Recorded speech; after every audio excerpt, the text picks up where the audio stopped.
Ẹ káàárọ̀, ẹ káàárọ̀, ẹ káàárọ̀. A kú ìsinmi tó tọ́.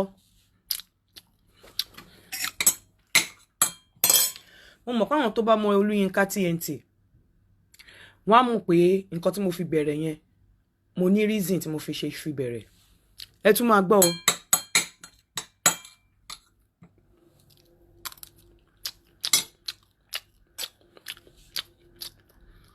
A ní ẹ̀yin èèyàn, ẹ má jẹ́ ká máa hùwà jákujàku.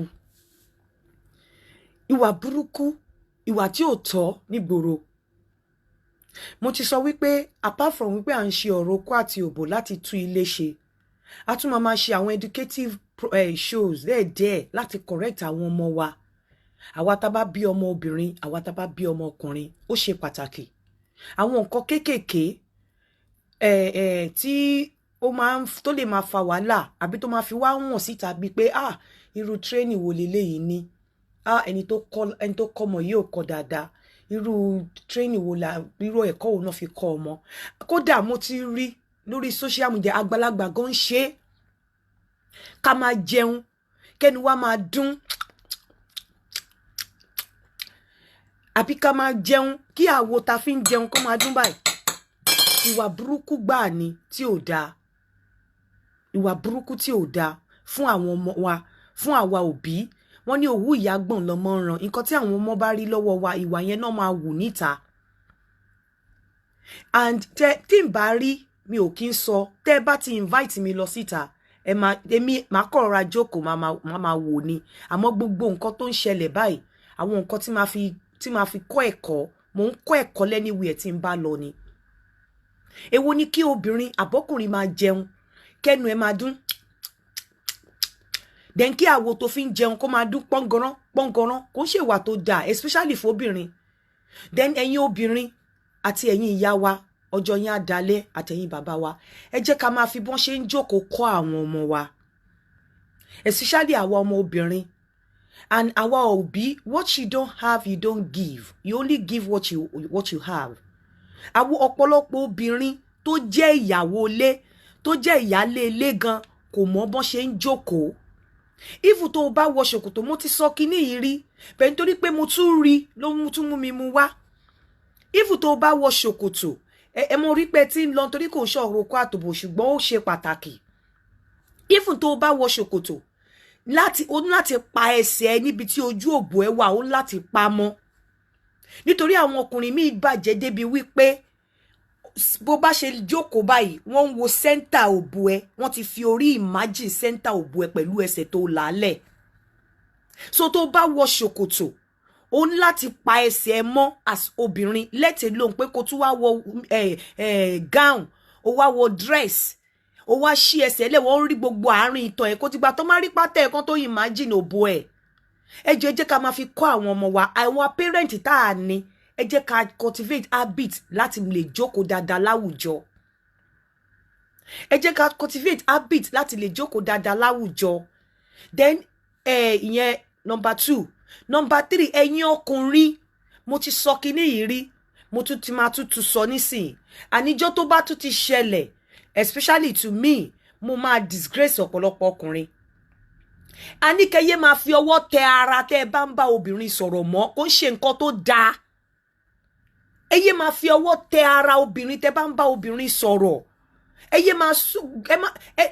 mò ń bí èèyàn kan bá mi sọ̀rọ̀, gbogbo itọ́ ẹnu ẹ̀ bá ojú mi ni. Ẹyẹ máa súnmọ́ obìnrin jù pẹ̀lú ẹnu yín close to the face. Ẹyẹ máa tẹ ara obìnrin tẹ́ bá ń bá obìnrin sọ̀rọ̀. Ẹyẹ máa súnmọ́ ojú yín, ẹ má máa jẹ́ kí obìnrin máa súnmọ́ ojú yín. Ẹ má máa súnmọ́ ojú obìnrin or ojú anybody, because ẹ wà sure of ẹnu yín. And again, this is a disrespect láti máa bá obìnrin sọ̀rọ̀, kẹ́ máa fọwọ́ tẹ ara obìnrin, kẹ́ máa gbá obìnrin. Ẹlòmíì á fa obìnrin á jack obìnrin gbàgà torí pé ó fẹ́ sọ̀rọ̀. Á mú obìnrin, á mú gbogbo ẹnu ẹ̀ báyìí, ojú obìnrin yẹn ló máa wà. Ẹlòmíì ò lè sọ̀rọ̀ láì tẹ ara obìnrin. Irú àṣà pálapàla wo nìyẹn? Irú àṣà pálapàla, àṣà rédèrèdè wo nìyẹn? Àti sorry, mo dẹ̀ tún mú wá again, ẹ̀yin ọkùnrin, go and learn bẹ́ ṣe lè sọ̀rọ̀ láì máa tẹ obìnrin. Then gbogbo ẹ̀yin ọkùnrin onídòkúdò, gbogbo ẹ̀yin ìdó aya ìdó ọmọ ìdó step daughter ìdó gbogbo ẹ̀ ẹ̀yin ọkùnrin tẹ́ ẹ̀ ní respect fóbìnrin ọkùnrin mi à lọ sí party á mọ̀ pé ìyàwó òun wà ń bẹ̀ ìyàwó ọkùnrin mi à máa ṣe nǹkan á tún invite girlfriend jọ tó bá ṣẹlẹ̀ báwo ló ṣe fẹ́ mu tó bá pa tí ìyàwó ilé ẹ̀ bá pa girlfriend tó invite àbí tí ìyàwó ilé ẹ̀ tó àbí girlfriend kan tó bá para wọn kí ló fẹ́ ṣe níbi tó bá wà good society gan girlfriend tí àwọn èèyàn bá ti mọ̀ ẹ́ mọ́ ibi tó bá mọ̀ wípé àwọn èèyàn máa wà ń bẹ̀ tó mọ̀ ẹ́ mọ̀ yẹn kò yẹ kó gbóbìnrin míì lọ síbẹ̀ lẹ́tẹ̀ lóhùn pé ibi tí ìyàwó ẹ̀ wà I'm telling you tó yẹ pé girlfriend táwọn ayé ti mọ̀ ẹ́ mọ́ kò yẹ kó tó dẹ̀ mọ̀ pé ibi tó máa wà yẹn àwọn tó mọ̀ girlfriend dẹ́ni o kò yẹ kó gbé obìnrin míì lọ síbẹ̀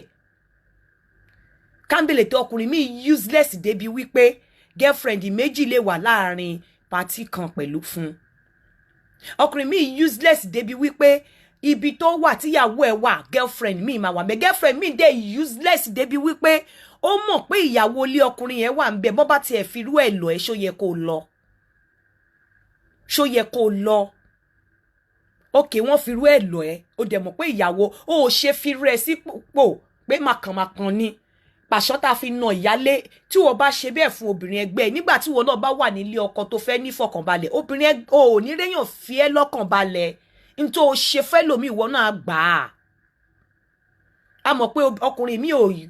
kò láǹkúrí a mọ̀ pé àwọn ọkùnrin mi useless ṣó wá yẹ kí ìwọ obìnrin náà useless débi wípé ibi tó mọ̀ pé ìyàwó ilé wà wọ́n á mú ẹ lọ wàá fẹ́ lọ ṣe kinní kan of course wọ́n fi ẹ́ tó lé lọ síbẹ̀ náà kàn fẹ́ du ẹni kò lè fi ìyàwó ilé ẹ̀ lẹ̀ wàá dẹ̀ gbójúgbóyà wàá lọ síbẹ̀ wàá gbójúgbóyà wàá wà comfortable wàá jókòó ọkùnrin míì náà dẹ̀ useless débi pé ó ní girlfriend kan bì kan á tún mú mi wàá pàdé ń bẹ̀ èèyàn aláìlójútì ọkùnrin oníṣekúṣe onídokúdo lókòdógiri làgiri I'm telling you òjò tí ó fi ní ṣẹ̀sín ẹnu odi ní ti pa ni. And lastly ìwọ obìnrin tó lọ sílé ọkùnrin ilé boyfriend yẹ à ń kọ́ra wa lẹ́kọ̀ọ́ ni ẹ̀yin òbí àwọn nǹkan tí mò ń sọ yìí ṣe pàtàkì láti fi kọ́ àwọn ọmọ yín obìnrin ìwọ obìnrin tó lọ sílé boyfriend yẹ tó dáná tó wá dáná tó mú gbogbo gáàsì everything tó túnṣe obìnrin onídọ̀tí pàṣíwọ̀bọ̀wọ̀bọ̀ tó o mọ̀ wípé ibi tá a bá ti dáná even nílé ara ẹ̀ gan a máa ń túbẹ̀ ṣe ni ibi tá a bá ti ń ṣe oúnjẹ tá a bá ṣe tán àáwo bá a ṣe bá a fílẹ̀ bá a ṣe bá a túbẹ̀ ṣe ni obìnrin onídọ̀tí olóòórùn tó bá ti wà níta lẹ máa rí tó máa kun lipstick tó máa rán powder inú ilé wọn ò kí ń ṣe é rí inú ilé wọn ò kí ń ṣe é rí ẹjọ́ ṣáyé nìyẹn ẹ wá mú ibi tẹ́ ti dáná àtẹ̀wá jẹ́ pé ìwọ tó ṣẹ̀ṣẹ̀ ń wọ́kùnrin lọ ó mọ̀ pé gbogbo nǹkan báyẹn lọkùnrin máa ń wò gbogbo nǹkan báyẹn lọkùnrin máa ń ṣọ́ lára ẹ̀ àtẹ̀tù wá jẹ́ pé ọkùnrin tó dọ̀tí tóun náà mọ̀lé túnṣe ìwọ náà wá useless ibi tó ti dáná wàá fílẹ̀ ò ní clean ibẹ̀ bó bá clean ó máa fílẹ̀ bó bá fabọ́ jẹun wàá kólẹ̀ ó wá rò pọ́kùnrin ya wèrè ìwọ ló máa wá gbé sílé kò lè gbé ẹ sílé especially ọkùnrin tó bá dọ̀tí kò lè fẹ́ ẹ kọ́ máa dóra yín ni bí tó ti dáná wàá fílẹ̀ oúnjẹ tó ṣe tó mọ̀ pé ò sí ń bẹ̀ ò ní fa kúrò kókó sínú ibi tó lè inú freezer bag kókó síbẹ̀ kó keep ẹ̀ sínú freezer àbí sínú fridge kó lè preserve ẹ̀ bó ṣe dáná yẹn ló ṣe máa fílẹ̀ bí gáàsì ṣe dọ̀tí náà ló ṣe máa fílẹ̀ oúnjẹ yẹn wàá fílẹ̀ nu pot wàá lọ ẹ jẹ́ lọ jáwọ́ ẹ lọ jáwọ́ mo sọ fún yín pé àwọn nǹkan kéékèèké tí n bá ti rí tí mo dẹ̀ mọ̀ wípé ó lè fa wàhálà fún àwọn obìnrin ní ọjọ́ iwájú especially àwọn ọmọ wa a máa sọ lórí ètò yìí kò ṣe gbogbo ìgbà náà la máa sọ̀rọ̀ okó àtò mo sì ń bọ̀ lálẹ́ lórí YouTube níbi tá ti máa sọ̀rọ̀ delayed ejaculation àti thyroid bẹ́ẹ̀ eléyìí ni mo rí tó ń gbóná lọ́wọ́lọ́wọ́ tí mo ní no I have to say it for people to benefit torí àwọn irritating mannerisms ni pé kó obìnrin máa jẹun kó máa gbọ́ ẹnu ẹ̀ mo ti kódà lórí social media mo ti gbọ́ rí kó máa jẹ kó máa ẹ lè má rojú bọ̀ ẹ máa rẹ́nu ẹ máa gbọ́ pé eléyìí ń jẹun ẹ dẹ̀ máa gbọ́ ẹnu yẹn. Please ẹ jẹ́ ká nǹkan tá a bá ní a lè fi fún àwọn ọmọ. It's only what we have we can give to our children, especially àwọn ọmọ wa obìnrin. Ẹ rántí nǹkan tí mo sọ lénìí bá ṣe ń jókòó láwùjọ obìnrin máa ń jókòó fold ẹsẹ̀ ẹ̀ ni ìgbà míì gan ọkùnrin tí ò fẹ́ ṣèranù ọkùnrin tí ò ronú ọkàn sí ìṣekúṣe bó bá ṣe jókòó tó jókòó síwájú ọkọ abẹ̀rẹ̀ sí ni máa le abẹ̀rẹ̀ sí ni máa robi sí ẹ irú ẹ̀ abẹ̀rẹ̀ sí ni máa implant nǹkan tí ò yẹ tí ò sí lórí ẹ̀ tẹ́lẹ̀ a máa wà lórí ẹ̀ láti di pé bóyá ó ń plan fún ẹ ó fẹ́ rape ẹ ó fẹ́ ṣe gbogbo ẹ̀ fún ẹ. Then lastly ẹ̀yin ọkùnrin tó jẹ́ wípé ẹ máa rí tí ẹ bá ti rí obìnrin oko yín ti ń da omi lábẹ́ ẹ ti ń fojú imagine nǹkan tó wà lábẹ́ obìnrin yẹn kí àbóyá obìnrin yẹn tẹ̀lé yàn lọ síbì kan o àbí bóyá òun nìkan ló dá wá o olórí burúkú ọ̀pọ̀lọpọ̀ ọkùnrin gan ẹ rí pé obìnrin ń bá ọkùnrin kan sọ̀rọ̀ irú obìnrin yẹn ṣé ọpọlọ orí yín ò sọ fún yín bó tiẹ̀ jẹ́ boyfriend ẹ̀ bó jẹ́ ọ̀rẹ́ ẹ̀ mọ ẹni tó ń bá sọ̀rọ̀ bó ṣe jẹ́ irú obìnrin yẹn ló máa wù yín láti fẹ́ lọ bá sọ̀rọ̀ nígbà tó jẹ́ pé àwọn obìnrin míì useless wọ́n bọ́kùnrin lọ sí party kò ní pé àbọ̀bọ́kùnrin lọ síbì kan kò ní wípé gómìnà ọkùnrin wọ́n á máa gba nọ́mbà míì lọ́wọ́ ẹlòmíì kò wá ń ṣe gbogbo obìnrin ló lè ṣerú ẹ̀ kò ṣe gbogbo obìnrin ló lè ṣerú ẹ̀ ẹ̀yin ọkùnrin tẹ́ bá wà in the attitude of tí obìnrin bá gbẹ̀yàn lọ sí ibì kan tẹ́ ẹ̀ mọ bóyá ó tó ń ṣe jẹ́ tẹ́ feel wípé ẹ lè try luck yín láti tún bá obìnrin yẹn sọ̀rọ̀ ẹ lọ jáwọ́ torí ìjọ́ tí ọwọ́ pálábá yín bá máa ségi ẹ lọ jáwọ́ nítorí ìjọ́ tẹ́ bá máa kọ̀dín nínú yàn ẹ lọ jáwọ́ nítorí ìjọ́ tẹ́ bá máa dọ́kọ délé dání mọ́ kò ṣe nǹkan tó dáa please gbogbo ẹ̀yin ọkùnrin tẹ́ ẹ lè mú àtọ̀tọ̀ yín lábẹ́ ṣòkòtò yín kẹ́ ẹ mú dúró torí tẹ́ bá ti ń ṣe pé kíní báyìí kó wá ni mo rántí choir master mi kan gbà mo wà lọ́mọ kékeré tí ìyá mi bá ti jáde lọ sọ́jà á wá fẹ́ máa fi lọ̀kulọ̀ lọ̀ mí olóbùkú ẹ̀ ó wá rò bóyá mo ti gbàgbé choir master mi yẹn rò pé mo ti gbàgbé o torí ó máa ní access láti wá sílé wa a máa ní access láti wá sílé wa màmá mi kó ni mọ́ra gan ó rò pé mo ti gbàgbé lágbàlagbà nígbà tí ó wá gbóhùn mi lórí social media ó wá fẹ́ máa jẹ́ ọ̀rẹ́ mi mo wá send message sí pé ní ilé ayé ẹ má jọ̀rẹ́ mi o gbogbo nǹkan tó try láti ṣe pẹ̀lú mi mo rántí o kó bá fẹ́ jẹ́ kí n gbé ẹ síta wọ́n ló sì wà lára ẹ̀dọ̀la pé tó bá ti rọ́ ọmọdé báyìí kó fẹ́ máa fi lọ́kùlọ̀ wọ́n rìn imagine kí má jẹ́ ọmọ tó jẹ́ pé ó jẹ́ akíkanjú á bá mi sùn torí gbogbo àwọn attitude ẹ̀ tí màmá mi dẹ̀rò bóyá èèyàn gidi ni tó bá ti lọ sọ́jà ó máa ń fi ìpá wọn fi mí lẹ̀ pẹ̀lẹ́ èèyàn lé ọlọ́run ló ní pé èmi gan fúnra mi mo láti kékeré ni mo ti burú kọ́ lọ́n ṣàánú mi lọ́lọ́run ti fún mi ní ọpọlọ